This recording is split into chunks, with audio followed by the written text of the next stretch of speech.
नमस्कार दोस्तों, मैं अर्जुन आपका स्वागत करता हूं स्टडी बाय अर्जुन के यूट्यूब चैनल में। तो दोस्तों, आज की हमारी क्लास है भारत के द्वीप समूह एवं अन्य द्वीपों के बारे में। जो है दोस्तों, आज की हमारी क्लास है। तो दोस्तों, वीडियो को अंत तक जरूर देखना ताकि सभी क्वेश्चन जो है आपको आसानी से याद हो जाए। साथ ही दोस्तों, अगर आप हमारे चैनल पर पहली बार आएँ तो हमारे चैनल को भी सब्सक्राइब कर लीजिएगा। साथ ही बेल आइकन को प्रेस कर लीजिएगा ताकि हमारे आने वाले वीडियो का नोटिफिकेशन जो है आप तक पहुँचता रहे। तो चलिए दोस्तों, वीडियो को स्टार्ट करते हैं।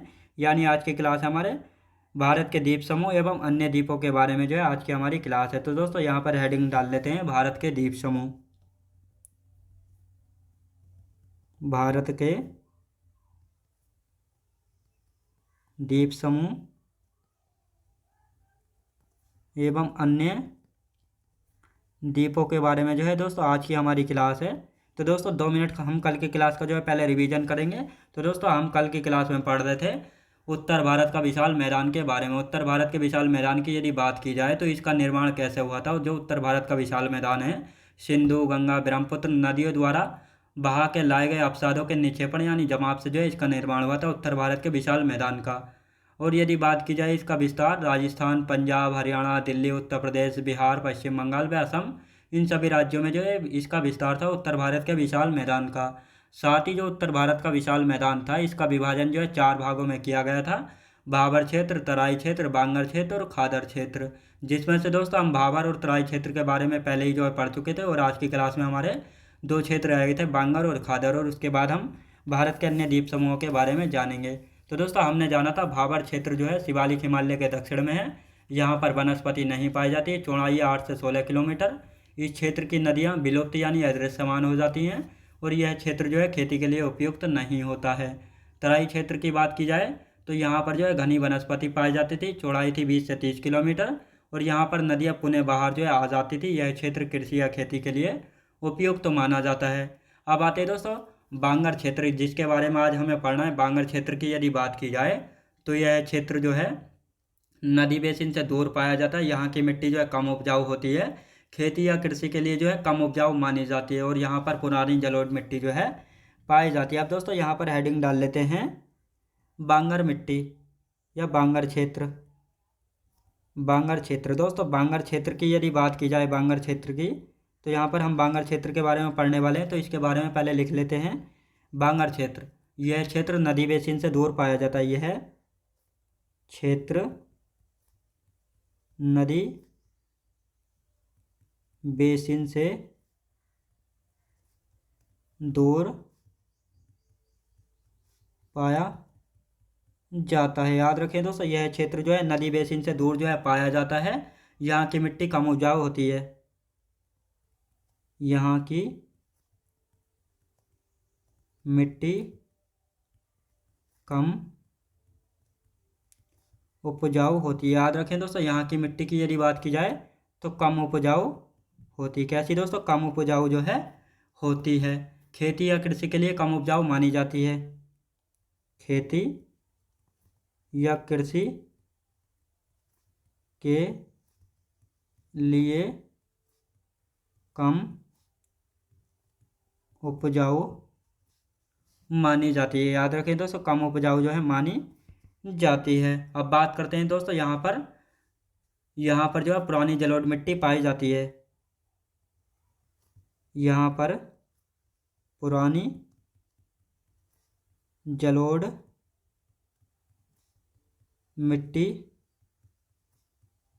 पाई जाती है। याद रखें दोस्तों, यहाँ पर जो है पुरानी जलोढ़ मिट्टी जो है पाई जाती है। अब दोस्तों, इस क्षेत्र की यदि बात करते हैं तो दोस्तों यहाँ पर दोस्तों ये बड़े बड़े पत्थरों का जो क्षेत्र था, ये वाले बड़े बड़े पत्थरों का, तो इस क्षेत्र को क्या कहा गया था?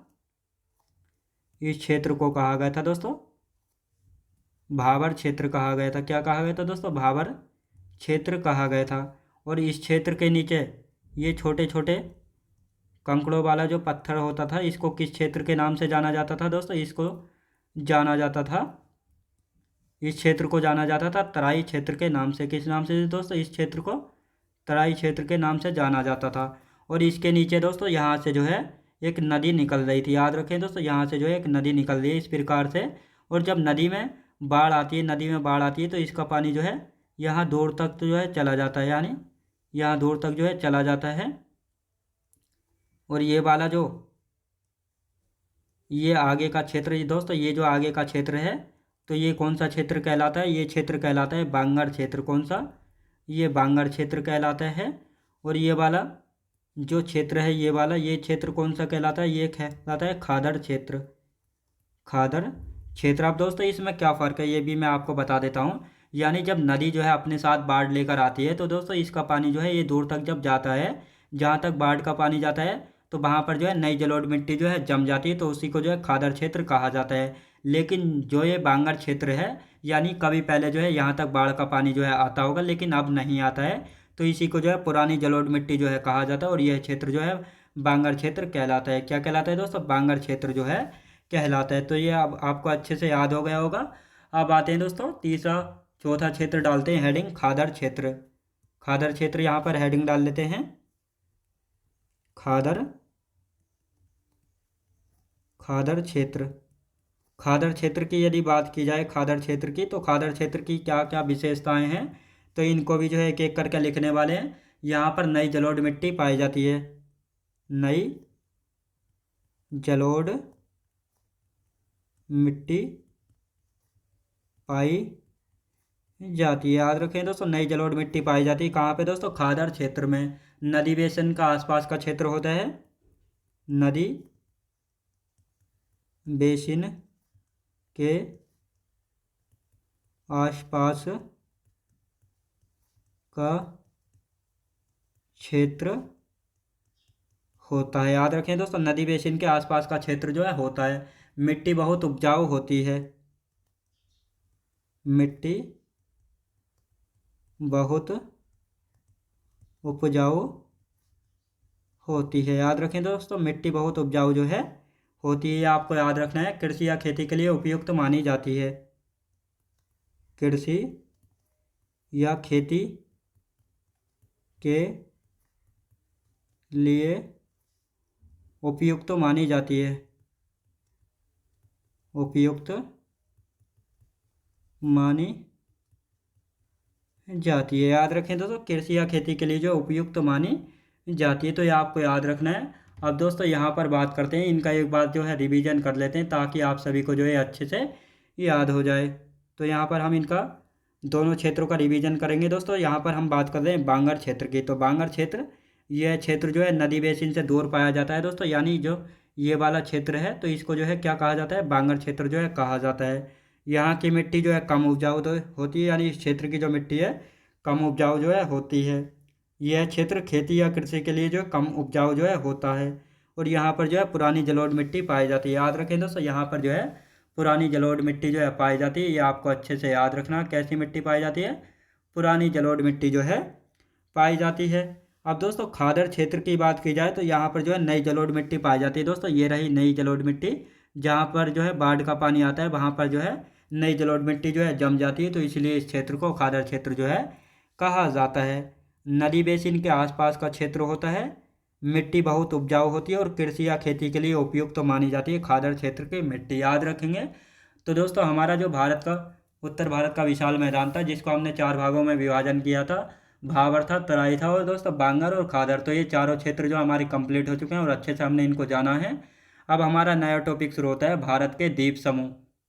तो भारत के द्वीप समूह कौन कौन से हैं और इनके बारे में जो है जानेंगे। सबसे पहले द्वीप की परिभाषा जान लेते हैं। यानी द्वीप यानी आइलैंड्स होता क्या? तो दोस्तों द्वीप यानी आइलैंड्स जमीन का एक ऐसा भाग होता है, तो जिसके ओर जो है जिसके चारों ओर पानी भरा होता है, यानी उसी को जो है द्वीप यानी आइलैंड जो है कहा जाता है। इसका एग्जांपल मैं आपको बताता हूँ। जैसे अंडमान निकोबार द्वीप समूह, लक्षद्वीप हैं, तो इनके चारों ओर जो है दोस्तों, यानी बीच में एक जमीन का भाग है यानी स्थल है, और उसके चारों ओर जो है पानी भरा होता है, तो इसीलिए जो है इनको लक्षद्वीप, अंडमान निकोबार द्वीप, इसीलिए इनको द्वीप यानी आइलैंड्स जो है कहा जाता है।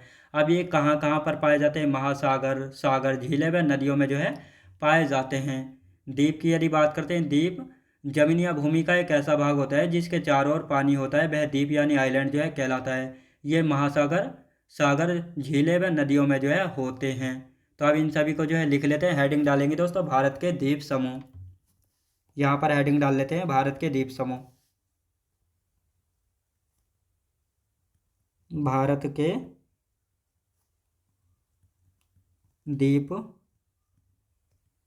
समूह, भारत के द्वीप समूह।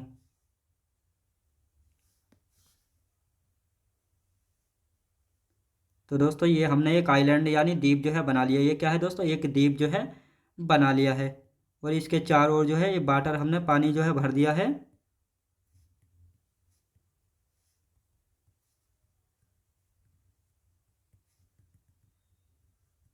तो ये इसके चारों ओर जो है पानी है, यानी ज़मीन का एक ऐसा भाग जो चारों ओर से पानी से घिरा होता है, तो वह क्या कहलाता है, द्वीप यानी आइलैंड जो है कहलाता है। ये क्या है दोस्तों, ये है जल, इधर भी जल है और ये इधर भी जल है, यानी चारों दिशाओं में इसके जल है यानी पानी है। तो इसी को जो है द्वीप यानी आइलैंड जो है कहा जाता है। अब ये द्वीप यानी आइलैंड कहाँ पर पाए जाते हैं, तो ये भी आपको पता होना चाहिए। महासागर, महासागर, सागर, झीलें व नदियों में पाए जाते हैं। कहाँ पे पाए जाते हैं, नदियों में जो है पाए जाते हैं। याद रखें दोस्तों, कहाँ पे, नदियों में जो है पाए जाते हैं। अब दोस्तों इसकी एक परिभाषा जो है हम लिख लेते हैं यहाँ पे, ताकि आप सभी को अच्छे से याद हो जाए और समझने में भी आसानी हो जाए। तो दोस्तों द्वीप यानी आइलैंड, द्वीप यानी आइलैंड की यदि हम बात करते हैं, तो द्वीप या द्वीप जमीन या भूमि का ऐसा भाग होता है, ऐसा भाग होता है जिसके चारों ओर, जिसके चारों ओर, जिसके चारों ओर पानी होता है, जिसके चारों ओर पानी होता है, वह द्वीप कहलाता है। क्या कहलाता है दोस्तों, वह जो है द्वीप कहलाता है। क्या कहलाता है, वह द्वीप जो है कहलाता है। ये महासागर, ये महासागर, सागर व झीलों व नदियों में होते हैं। कहाँ पे होते हैं दोस्तों, नदियों में जो हैं होते हैं। ये अब आपको याद रखना है। अब आप देखते हैं कौन कौन से द्वीप हैं। जैसे कोको द्वीप, कोको द्वीप की यदि बात की जाए तो कहाँ पर पड़ता है, म्यांमार में पड़ता है। कहाँ पे दोस्तों, म्यांमार में जो है पड़ता है। लैंडफॉल द्वीप की यदि बात की जाए तो लैंडफॉल द्वीप कहाँ पे है, ये अंडमान निकोबार द्वीप समूह का द्वीप है। फिर आता है दोस्तों उत्तरी अंडमान, मध्य अंडमान, दक्षिणी अंडमान, और फिर लिटिल या लघु Andaman, car Nicobar, little Nicobar, great Nicobar. तो ये सभी द्वीप कहाँ पे पड़ते हैं, अंडमान निकोबार द्वीप समूह में जो है पड़ते हैं। साथ ही दोस्तों अंडमान निकोबार द्वीप समूह में कितने द्वीप हैं, 572 द्वीप हैं, जो कि बंगाल की खाड़ी में पड़ते हैं, अंडमान निकोबार द्वीप समूह। और इसकी राजधानी की यदि बात की जाए तो कहाँ पे, पोर्ट ब्लेयर इसकी राजधानी, और नया नाम है पोर्ट ब्लेयर का श्री विजयपुरम। याद रखेंगे दोस्तों, श्री विजयपुरम जो है इसका नया नाम जो है हो गया है। तो अब यहाँ पे हम लिखना स्टार्ट करते हैं कोको द्वीप। इसको दोस्तों पहले लिख लेते हैं और बात को अच्छे से हम समझेंगे। तो यहाँ पर बात करते हैं कोको द्वीप। कोको द्वीप कहाँ पड़ता है, म्यांमार में। याद रखें दोस्तों, कोको द्वीप जो है कहाँ पड़ता है, म्यांमार में जो है पड़ता है। और ये छोटा सा द्वीप कौन सा है, यह है लैंडफॉल द्वीप।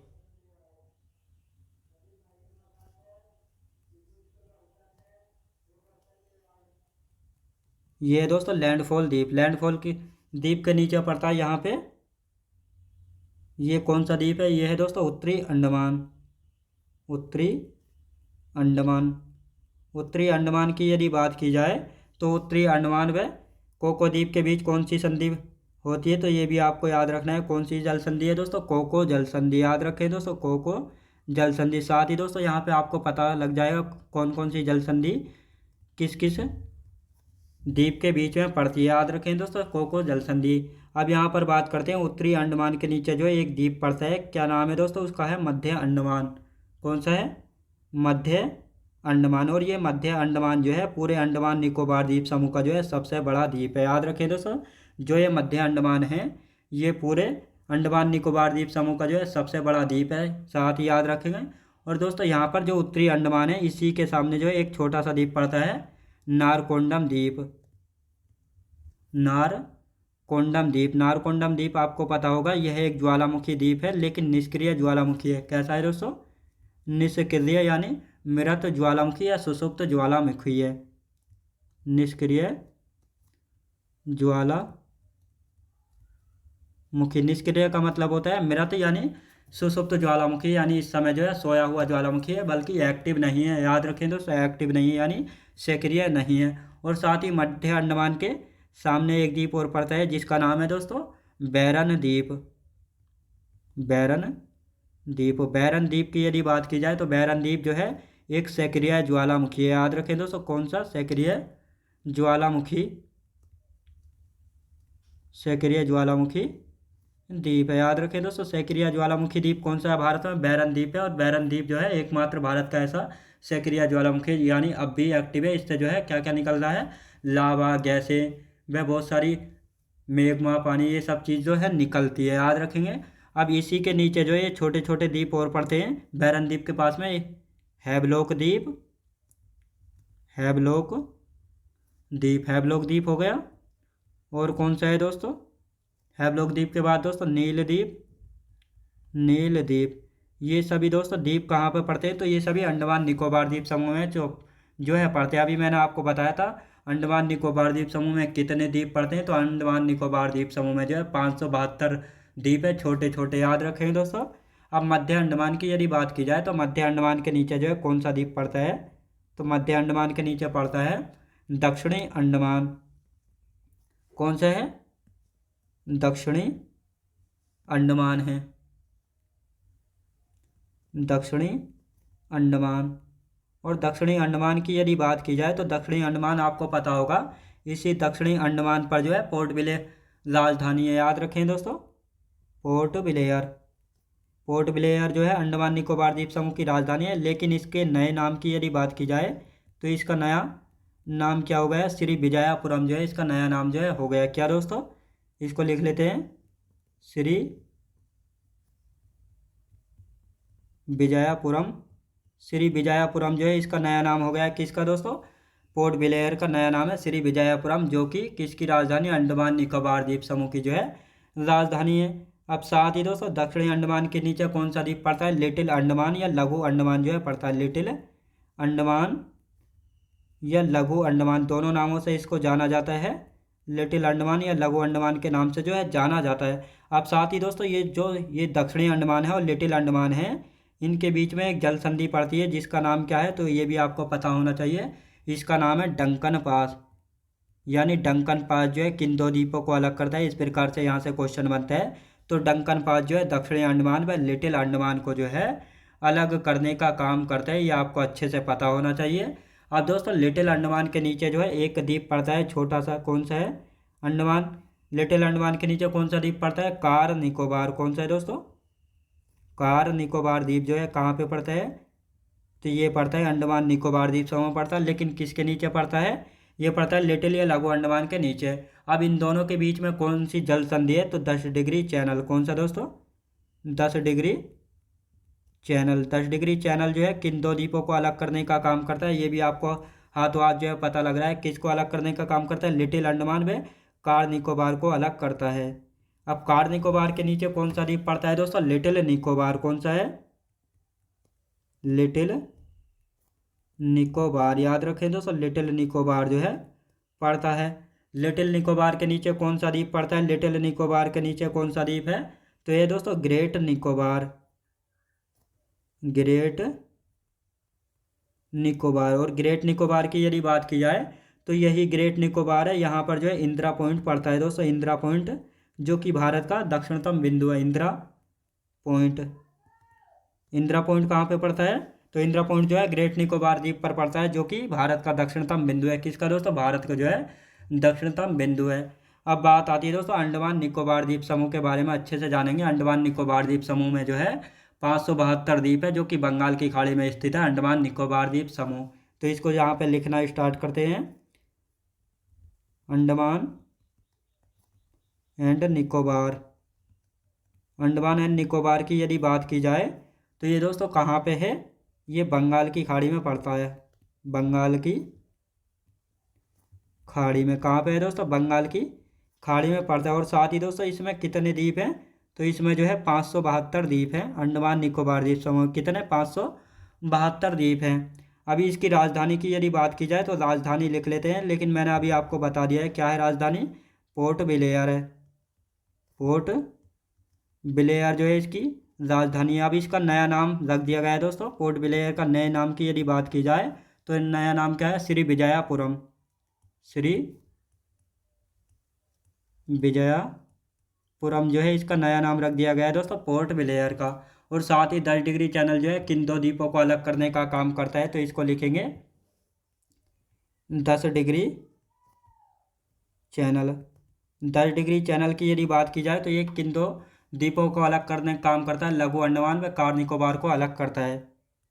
लघु अंडमान व कार निकोबार द्वीप को अलग करता है। याद रखें दोस्तों, इन दोनों को अलग करने का काम जो है करता है। अब आते हैं दोस्तों डंकन पास। डंकन पास की यदि बात की जाए, डंकन पास जो है किन दो द्वीपों को अलग करता है, तो दोस्तों ये दक्षिणी अंडमान और लघु अंडमान को अलग करता है। दक्षिणी अंडमान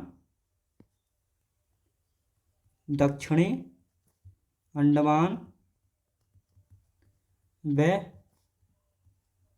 लघु अंडमान को अलग करता है। याद रखें दोस्तों, अलग करता है। अब आते हैं दोस्तों नारकोंडम ज्वालामुखी जो है मृत या सुषुप्त ज्वालामुखी है। और बैरन द्वीप की यदि बात की जाए तो भारत का एकमात्र सक्रिय ज्वालामुखी है। तो लिख लेते हैं दोस्तों नारकोंडम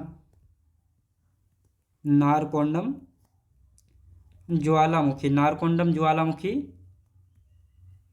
की यदि बात की जाए तो मृत या सुषुप्त ज्वालामुखी है। मृत या सुषुप्त ज्वालामुखी है। सुषुप्त ज्वालामुखी याद रखें दोस्तों, सुषुप्त ज्वालामुखी ये आपको याद रखना है। अब आते हैं दोस्तों बैरन द्वीप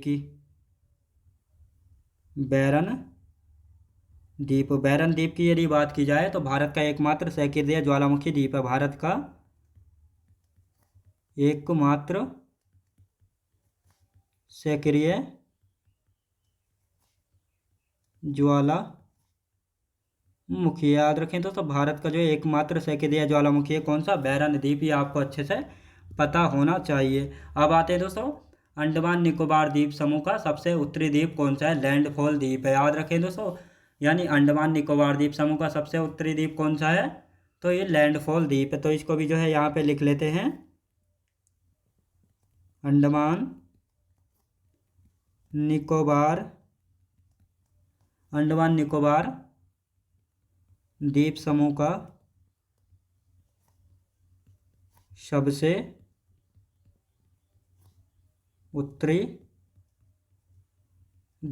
उत्तरी द्वीप की यदि बात की जाए तो कौन सा द्वीप है, लैंडफॉल द्वीप। याद रखें दोस्तों लैंडफॉल द्वीप है। लैंडफॉल द्वीप जो अभी मैंने आपको बताया था छोटा सा द्वीप पड़ता है सबसे ऊपर, तो लैंडफॉल द्वीप जो है अंडमान निकोबार द्वीप समूह का सबसे उत्तरी द्वीप है। तो दोस्तों अभी इनको पहले रिवीजन कर लेते हैं, फिर देखेंगे अंडमान निकोबार द्वीप समूह के पर्वत शिखर। तो यहाँ पर पहले इन सभी का रिवीजन करेंगे।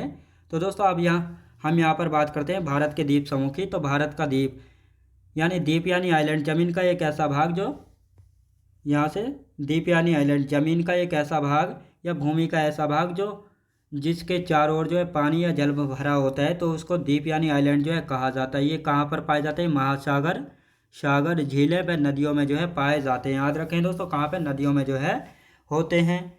अब यहाँ पर बात करते हैं कोको द्वीप। कोको द्वीप कहाँ पे पड़ता है, तो म्यांमार में पड़ता है कोको द्वीप। और यहाँ पर जो है ये है दोस्तों लैंडफॉल द्वीप जो है अंडमान निकोबार द्वीप समूह का जो है सबसे उत्तरी द्वीप है। याद रखें दोस्तों सबसे उत्तरी द्वीप कौन सा, लैंडफॉल द्वीप है। और इसके नीचे पड़ता है दोस्तों उत्तरी अंडमान और कोको द्वीप के बीच जो है कौन सी जल संधि है, कोको जल संधि इन दोनों को अलग करने का काम करती है। साथ ही दोस्तों मध्य अंडमान की यदि बात की जाए तो सबसे बड़ा द्वीप है। याद रखेंगे दोस्तों सबसे बड़ा द्वीप है अंडमान निकोबार का। याद रखें दोस्तों, अंडमान निकोबार द्वीप समूह का जो है सबसे बड़ा द्वीप है मध्य अंडमान। और इसी के सामने दोस्तों नारकोंडम द्वीप है, जो कि एक निष्क्रिय ज्वालामुखी यानी मृत ज्वालामुखी है। और इसके नीचे है दोस्तों बैरन द्वीप, जो कि एक सक्रिय ज्वालामुखी द्वीप है। यानी भारत का जो है एकमात्र सक्रिय ज्वालामुखी कौन सा है, बैरन द्वीप पर पड़ता है। याद रखें दोस्तों, बैरन ज्वालामुखी। और इसी के नीचे है हैवलॉक द्वीप और नील द्वीप, ये छोटे छोटे द्वीप जो है पड़ते हैं। साथ ही दोस्तों मध्य अंडमान के नीचे पड़ता है दक्षिणी अंडमान। और इसी दक्षिणी अंडमान पर जो है अंडमान निकोबार द्वीप समूह की राजधानी पोर्ट ब्लेयर, जिसका अब नया नाम हो गया श्री विजयापुरम जो है हो गया। इसके नीचे पड़ता है दोस्तों लिटिल अंडमान या लघु अंडमान। दक्षिणी अंडमान और लिटिल अंडमान के बीच जो है कौन सी जल संधि है, तो डंकन पास। याद रखें दोस्तों, डंकन पास जो है इन दोनों को अलग करने का काम जो है करता है। लिटिल अंडमान के नीचे पड़ता है कार निकोबार द्वीप। कार निकोबार द्वीप व लिटिल अंडमान के बीच जो है कौन सी जल संधि है, तो 10 डिग्री चैनल जो है इनको अलग करने का काम जो है करता है। याद रखें दोस्तों, इनको अलग करने का काम जो है करता है। कार निकोबार के नीचे पड़ता है लिटिल निकोबार, और लिटिल निकोबार के नीचे पड़ता है दोस्तों ग्रेट निकोबार द्वीप। और यही ग्रेट निकोबार द्वीप है जो कि अंडमान निकोबार द्वीप समूह का सबसे दक्षिणी द्वीप है, सबसे दक्षिणी द्वीप है। याद रखें दोस्तों, सबसे दक्षिणी द्वीप है अंडमान निकोबार का। याद रखें दोस्तों, अंडमान निकोबार का सबसे दक्षिणी द्वीप है ग्रेट निकोबार। और इसी ग्रेट निकोबार द्वीप पर पड़ता है इंदिरा पॉइंट, जो कि भारत का सबसे दक्षिणतम बिंदु है। भारत का सबसे दक्षिणतम बिंदु है। याद रखें दोस्तों, जो कि भारत का जो है सबसे दक्षिणतम बिंदु कौन सा है, इंदिरा पॉइंट है, जो कि ग्रेट निकोबार द्वीप समूह पर स्थित है। अब आते हैं दोस्तों अंडमान निकोबार द्वीप समूह की बात करते हैं। अंडमान निकोबार द्वीप समूह, तो यहाँ पर बात करते हैं, इसमें जो है 572 द्वीप है अंडमान निकोबार द्वीप समूह में। और ये कहाँ पर स्थित है, बंगाल की खाड़ी में। याद रखें दोस्तों, अंडमान निकोबार द्वीप समूह कहाँ पे स्थित है, बंगाल की खाड़ी में जो है स्थित है। और राजधानी की यदि बात की जाए तो पोर्ट ब्लेयर, जिसका नया नाम है श्री विजयापुरम। राजधानी कहाँ पे पड़ती है, तो राजधानी जो है दक्षिणी द्वीप पर पड़ती है। याद रखें दोस्तों, राजधानी कहाँ पर पड़ती है, किसकी दोस्तों, अंडमान निकोबार द्वीप समूह की राजधानी जो है दक्षिणी द्वीप पर यानी दक्षिणी अंडमान द्वीप पर जो है पड़ती है। और साथ ही अब बात आते हैं 10 डिग्री चैनल। तो 10 डिग्री चैनल जो है किन दो द्वीपों को अलग करने का काम करता है, लघु अंडमान व कार निकोबार को जो है अलग करने का काम करता है। साथ ही डंकन पास की यदि बात की जाए तो यह दक्षिणी अंडमान व लघु अंडमान को जो है अलग करने का काम करता है। नारकोंडम ज्वालामुखी जो है भारत का मृत या सुषुप्त ज्वालामुखी है। और भारत का एकमात्र सक्रिय ज्वालामुखी कौन सा है, बैरन द्वीप, जो कि भारत का एकमात्र सक्रिय यानी एक्टिव ज्वालामुखी है, जिससे अभी भी जो है दोस्तों लावा वगैरह जो है निकल रहा है। याद रखेंगे दोस्तों, लावा जो है निकल रहा है। अंडमान निकोबार द्वीप समूह का सबसे उत्तरी द्वीप कौन सा है, तो लैंडफॉल द्वीप जो है अंडमान निकोबार द्वीप समूह का सबसे उत्तरी द्वीप है। और सबसे दक्षिणी की यदि बात की जाए तो ग्रेट निकोबार द्वीप समूह है अंडमान निकोबार का सबसे दक्षिणी द्वीप। याद रखेंगे दोस्तों। अब अंडमान निकोबार द्वीप समूह के पर्वत शिखर को यहाँ पर थोड़ा समझ लेते हैं, लेकिन इनको कल करेंगे हम। सैडल पीक, सैडल पीक जो है उत्तरी अंडमान पर पड़ती है, जिसकी ऊंचाई है 732 मीटर और अंडमान निकोबार द्वीप समूह की सबसे ऊंची चोटी है। फिर है दोस्तों माउंट डिओबोली मध्य अंडमान द्वीप पर है, अंडमान निकोबार का सबसे बड़ा द्वीप है मध्य अंडमान। माउंट कोयोबो दक्षिणी अंडमान पर है, माउंट हैरियट दक्षिणी अंडमान पर है, और माउंट थोलियर ग्रेट निकोबार द्वीप समूह पर पड़ती है। ये अंडमान निकोबार द्वीप समूह का सबसे दक्षिणी द्वीप है। याद रखेंगे। तो इन सभी के बारे में जो है कल अच्छे से जो है जानेंगे। तो दोस्तों मैं उम्मीद करता हूँ आपको वीडियो क्वालिटी कंटेंट वगैरह सभी कुछ आपको पसंद आया होगा। पसंद आया तो लाइक शेयर और सब्सक्राइब करना बिल्कुल भी ना भूलें। साथ ही दोस्तों अगर आप हमारे चैनल पर पहली बार आएँ तो हमारे चैनल को भी जो है सब्सक्राइब कर लीजिएगा, ताकि हमारी आने वाली वीडियो का नोटिफिकेशन जो है आप तक पहुँचता रहे। तो चलिए दोस्तों मिलते हैं नेक्स्ट वीडियोज़ में।